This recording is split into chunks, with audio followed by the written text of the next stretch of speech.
माधुर चुदा पैसा लग पे ले ले कर सो देवे तो मेरा गाड़ फटता देखो गाड़ी से सरवा सुनता सरवा रोक अरे साला जेकर लिहल जाला उनकर दिहल जाला ना खाली लेबे के हाल जानता नहीं देवे त ना।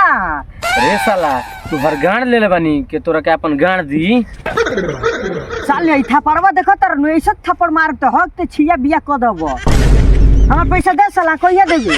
अरे साला तोर कल वाले पैसा दे के त हमार लाड़ बेचन होता रे दे देम साला हट ने। ए साला दे ने पैसा दे कहां जात रे। अरे साला तू धकिया केन दले हट साला भाग। ए साला दे हमर पैसा दे। रे सारे अभी तो चिल्लाते बड़ी साले देख ल फाइटो मारे माबे नु मुंह पर लालका फेंक देबो हट साले भाग। ए साला हमर पैसा दे। रे साला हमार काहे दिमाग खराब करता रही जो बाद में ले लिए जो साले गाड़ी में औकात ना रहले तो पैसा काहे के ले लेलो सरे। साला बात ही छोटोंगी अब बोलो ता बात बड़का बड़का रंडी सन खाली सारा ए भाई चुत कैसे मर लिए रे। लाड़ से मरनी हो माने हाथ से मरनी है सारवा सारवा जेकरे थोड़िया में खाता सो ओकरे थोड़िया में ई बाइन छेद करता रह सो। ई साला ढेर बोलता दिमाग खराब लो किस बात ओए खराब ले कौन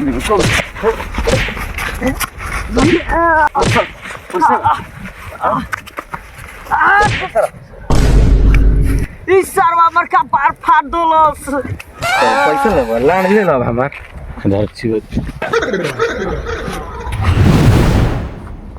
का लंडू भैया एक बोर्ड के लाड़ चटतन जका ए मत चलो ना कहीं दुकान का लूटल है तब नु खर्चा पाने के वास्ता होई। ए सर हमार लंडू भैया नाम है कि चंदू नाम है रे मारे में सर चप्पल खोल के मुंह पर तो गिरबा सरू जाके घू पर बुझाई। रे सर हमार लंडू नाम है कि चंदू रे ऊ है लंडू लंडू मारा ना भैया मारा लाड़ से हमारा का लगे मतलब हाथ से मारो। अच्छा ई सर के बड़े बकर बकर मुंह चलता बिना पिटले ही ना मानी सरवा। ए भैया उ सब बात छोड़ो चलो ना कोनो दुकान लूटला तब नु खर्चा पानी के व्यवस्था होई ना तो राती खाली गाड़ में के भूखे सुते पड़ी। हां अब तो नी बात सही कहले बड़ी चल कोनो दुकान लूटल जाओ चलो सा चल होई साला के काम होइबा कि रोवता।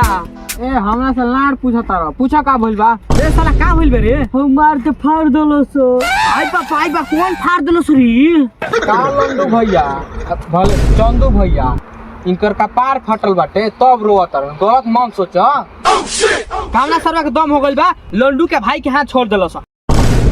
ना ना ना ना चंदू के भाई के हाथ छोड़ देलो सा कौन है मादर चंदू ओकरा के घर में से घींच के लिया के मारे कौन है रे रे कौन रोलो रे सरवा हाउ लाड़ कहले बड़े ओकर नाम बताओ सुनेश्वर रोलो ठीक बा ते घर जो ओकर हम काम तमाम कर देम सुन है ने काहे खातिर मरला सा तोरा के 1000 रुपया देलो ने मुझे मानतर ने तो ना दलो से मारे लागलो। अच्छा ठीक बात है घर जो ओकर सब फरिया ले इतना मजा लागल चंदू के भाई के हाथ छोड़ देला चलो सब काट दियोली चल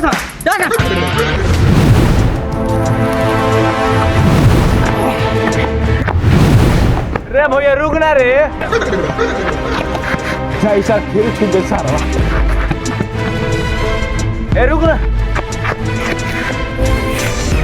साला ओकरा के तो मार दो नहीं है वो साला बदला तो जरूर ली कहीं अपना भैया को बुला के लेके मत आओ साला डर इहे बावे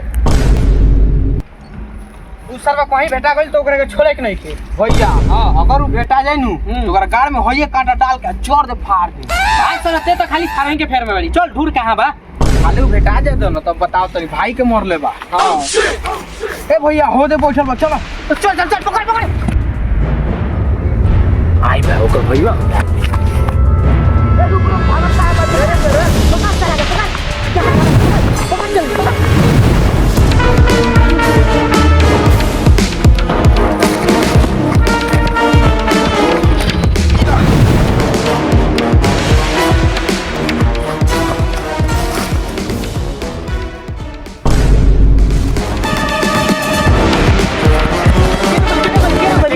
रहने सुना सा एगो हेने जो एगो हेने जा सुन हम ए जबानी ना कोई साकरा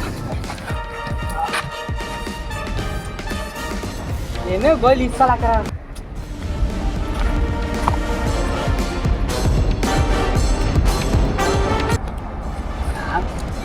ए मिलो किनारे हां भैया इस सालवा रे सालवा कहां छुपाई बड़ी रे साला इतना तोरा गाड़ी में दम बा तो सामने आके दिखाओ साला केने भाग गई।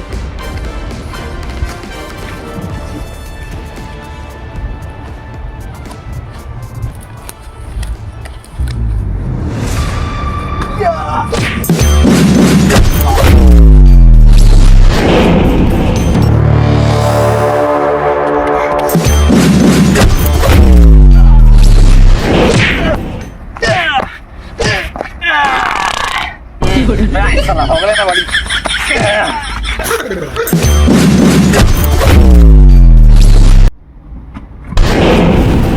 यार पार्टनर के मारता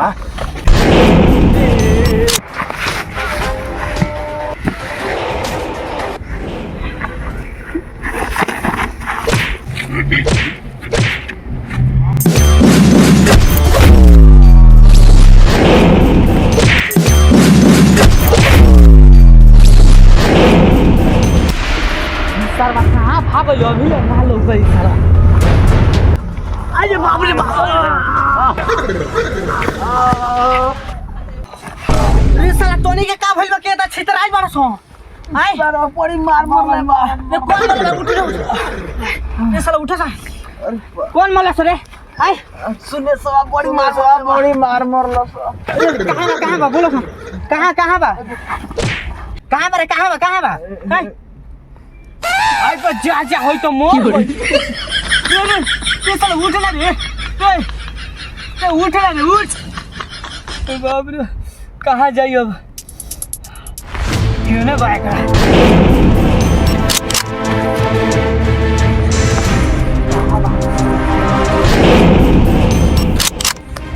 अरे कामना के जो होता है ए साला ते मर ली। अरे हम ही मर दिया। तोरा इतना मजा आवे बा कि हमरा टीम के मार देली ते हमरा के हाथ लगा के दे फाड़ दूं तोरा के। अब आप चल हाथ करो के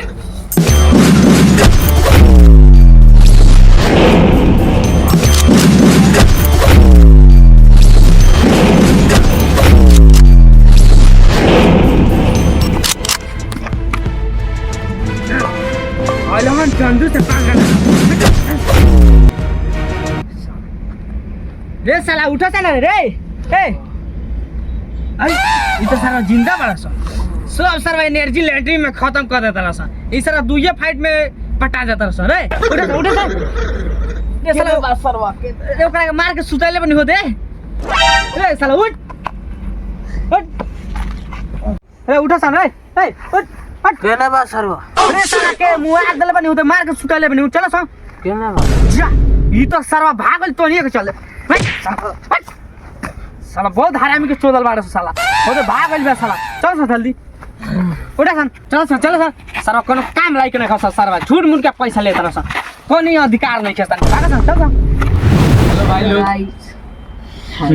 गाइस बोल रहे हैं हम भाई बोले तो भाई लोग ये वीडियो कैसा लगल और लोग के वीडियो अच्छा लगल इस वीडियो को लाइक करी जाए चैनल के सब्सक्राइब करी जाए और एक प्यारा सा कमेंट करके बताई जाए ये वीडियो के पार्ट कौन सा अच्छा लगल हो। तो थोड़ा बहुत चोट लागल हमनी के हम अगर क्या कर सकता नहीं वीडियो तो बनावे के पड़ी। तो आप लोग की वीडियो कैसा लगल हो अच्छा लागल होगी तो एक जरूर प्यारा सा कमेंट करके बताई कि वीडियो के कौन से पार्ट अच्छा लगल ठीक बा।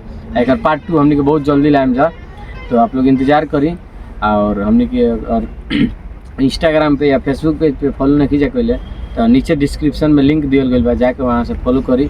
और हाँ भाई के भी आईडी का में लिंक दियल गई बा तो जाके वहाँ पर भी आप लोग सब्सक्राइब करी और फॉलो करी और क्या कहल जाए बस ज़्यादा से ज़्यादा ऐसे ही सपोर्ट बनाए रखिए अपने भाई पे। और यह वीडियो आप लोग को सिर्फ इंटरटेनमेंट के लिए बनाया गया था तो कोई भी भाई दिल पे ना लेगा जी। और हम लोग एक और वीडियो ला रहे हैं बहुत धमाकेदार है तो आप लोग बस थोड़ा इंतज़ार कीजिए बहुत जल्द आ रहा है वो भी वीडियो है जी।